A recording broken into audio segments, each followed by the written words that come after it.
Hi there, my name is Asamat from asamatlessons.com, and today I'm going to answer a question from Mr. Richard Leong from Penang.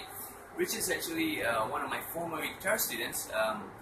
Once upon a time he came all the way from Penang to Kuala Lumpur to take lessons with me, and recently I bumped into him at the Tosin Abasi clinic at Bentley Music, and he asked me, I told him about this site, and I told him, do you have anything that you're curious about? So he said, how do you play those, I'm paraphrasing him of course, how do you play those funky licks, those kind of like fills in between chord melody pieces, So you have a song, for example, sorry.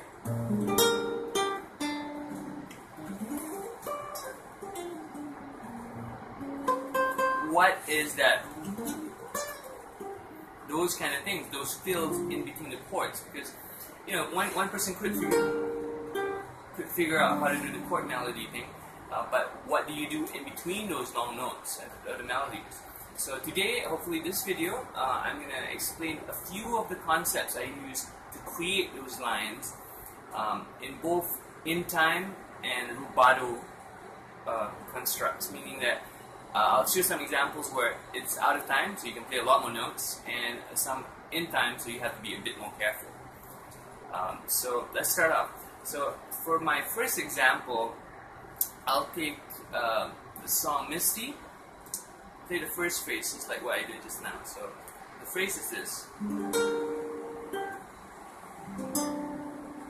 Now in case you're curious what I'm using here, I'm using a B flat 13, which is A flat, D, G, B flat, or 6 fret, 7 fret, 8 fret, 6 fret, top 4 string, and I'm playing the G, and then I'm playing an E6 major 7 chord. So it's E flat, G, C, D, which means it's on the middle 4 strings, it's 6, 5, 5, 3. Okay? So it's, that's that phrase. Now what do I do after that? If I have rubato, a lot of time, as long as I want, before it goes to the B flat minor 7, what I can do is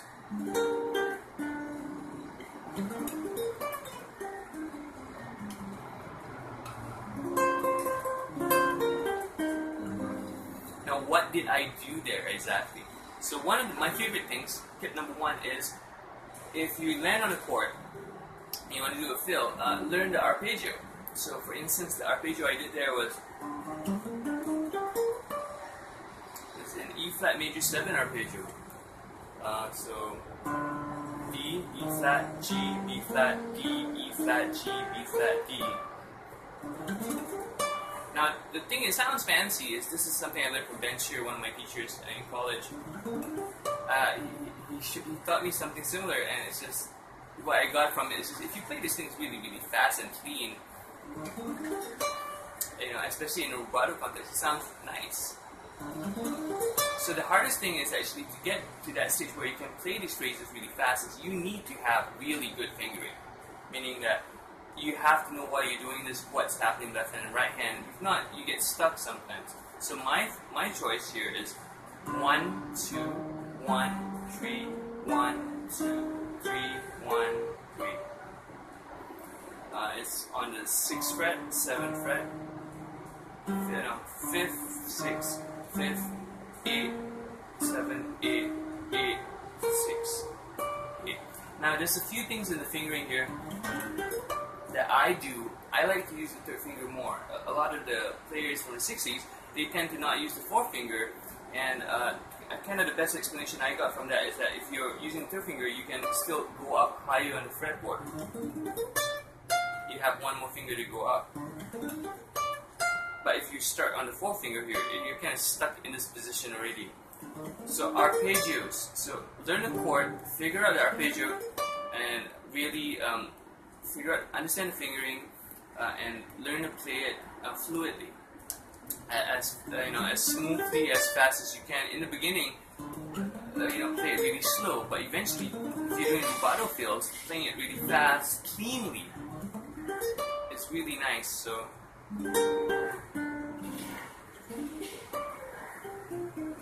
now the next one I did there after the arpeggio, that's a kind of a Joe Pass thing I learned So it's 3, 2, 1. It's just both. Just resolving to the arpeggio. Then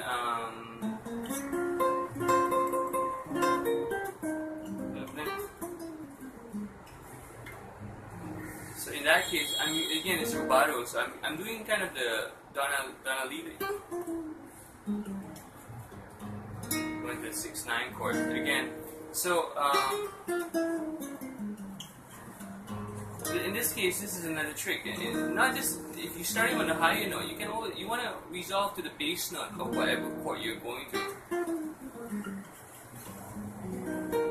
So the line has direction, and you have to end it so to what you're going to start next. So if I'm doing the arpeggio, it gives me a chance to play the next section. So not only do you want to know what you want to play, but you want to know where you want to lead it into. So if I was going to practice adding more fills, let's say I did, if I wanted to embellish the melody a bit,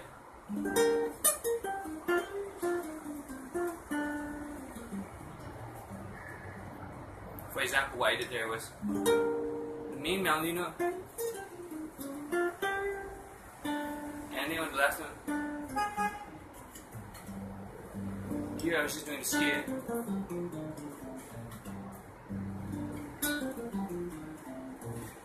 Again, ending on the bass note of voicing, the E flat major 7 drop 3 voicing here. So again, it's leading into where I want to go, for the next part. Arpeggios, scales, ending on where the next thing you want to play. Those are the main, the first few key things. That's basically the main stuff. You know, if you don't have your arpeggios and your basic scales together, everything else is, you know, a lot of people will memorize licks and not understand how they come from. So I think licks are important, but it's good to understand what is in those licks. So I use arpeggios and scales. So the next one, let me take another example actually. Let's see if I did Beautiful Love, you know.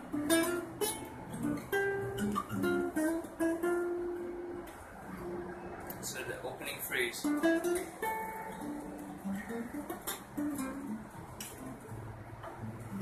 So there.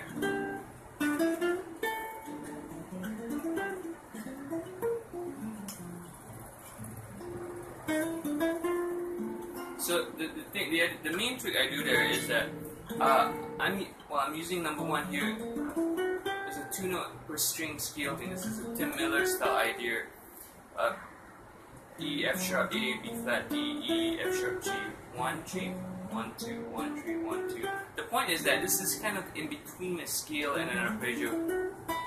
The note choices there are not as important as the main lesson I wanted to say is that the lick. The fill is softer than the melody.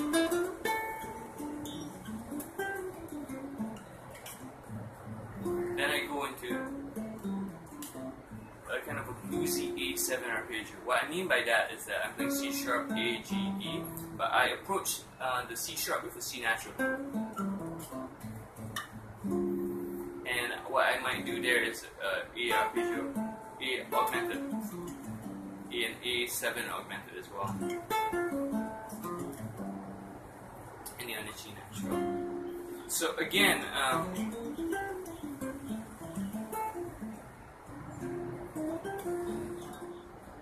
the gist of it really is you can play anything you want. I mean, in terms of the arpeggios and scales, it's all about direction and where you're going to end up. So to practice it, I would say play a line. I would say these are the exercises that I would recommend. Pick a phrase that you want to work on. And this is a space. So first, just play these things in a rubato setting so you have a chance to try. You know?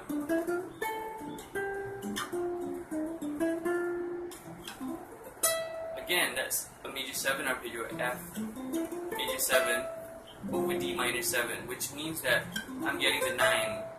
So F, A, C, E, F, A, C, E, is same as D, F, A, C, E, which is the D minor 9. Again, it's an arpeggio, essentially. I can use the same thing again, the same idea as the original one. These are all rubato ideas. Now, if you're playing in time, slightly more consideration of how many notes you can play. So if I did.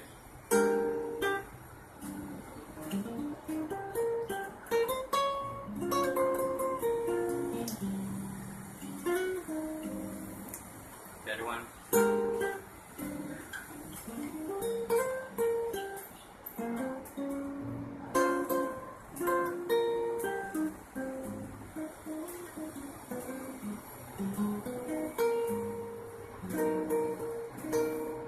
So in that case, right, I can't play that many notes as I could in a rubato setting, but I'm still using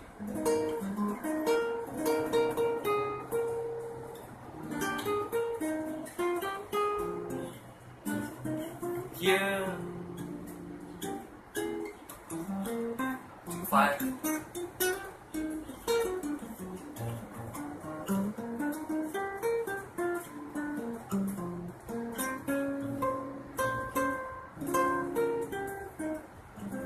Again there, what I did was, whenever there's space, I'll play in the fills, and mostly the arpeggios and the scales again. Now, I know, Richard, you're probably thinking like, it must be some kind of secret lick or something to do this. Really, there's nothing. There's no real secret lick. Essentially, it's all about finding the arpeggios and scales and learning them really, really well. You have to know the arpeggios really well. So if I said E major, E flat major, you have to know it like that really well, or you have to be able to know it at the tip of your fingers and just really play them really smooth and confident. Sorry about the construction. Yeah. So the idea is you want to learn the arpeggios really well and play them really fluid. Don't just sort of know it. If you sort of know it, it's gonna suck. Really, you want to know it so well that you could talk about something completely different and still be able to play the arpeggio. Until you can do this really well, you don't really know the material that well. So it's a waste of time to, you need to practice more, you need to work on the stuff until you really own it. It's all about ownership of the material. Most of the things that my most favorite players use are very simple things played extremely well. Chord things, arpeggio scales, and direction of the line, where they end up, and keep I would say keep practicing those lines and keep getting them smooth, even more smooth until you really can play them extremely well. And so that's the tip, man. So check out tunes that you want to explore, learn one part of the phrase, and start doing the fills. And steal great stuff from players you like, Joe Pass, Jim Hall, Pat Martino. Steal one small part and see whether you can put them in these songs. And that's it. So again, my name is Asamat from asamatLessons.com. Hope this helps you out, Richard, and hopefully if you're someone else watching this video, hope this video helps you out as well. Stay tuned for more lessons. If you like what you got in this video, please subscribe to my mailing list, where I'll send out info whenever I'm posting new lessons, and probably some other goodies that I won't post on the website as well. So thanks so much. See you guys next time.